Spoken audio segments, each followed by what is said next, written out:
trendin e kalimit në para digjitale, një inovacion ekonomik tepër i zgjeruar që flitet tashmë edhe në Shqipëri. Faktikisht, Megi, që kemi përmendur deri diku, sot po jetojmë në një revolucion të teknologjisë. Pra inteligjenca artificiale po bën të mundur, domethënë është futur pikërisht në çdo sektor, sigurisht edhe në sistemin bankar. Paraja digjitale unë e konsideroj domethënë një aspekt shumë inovativ. Imagjino ku ka më bukur domethënë tashmë që të përdorim para me duar. Ne faktikisht unë do t'rregoj edhe një rast shumë interesant që vetë domethënë kam qenë prej kësaj. Domethënë shumë e vështirë që të paguaj me para kesh. Për shembull, një rast para se të futemi ke kjo, unë e kam përjetuar vetë.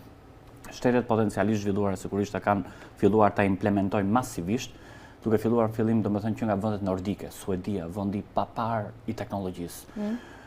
Vetëm për shembull fjala vjen isha në një emergjencë, domethënë në një vend në një qytet të Suedisë në veri, në Ymja, domethënë një qytet shumë i zhvilluar dhe faktikisht doja të blej një telefon.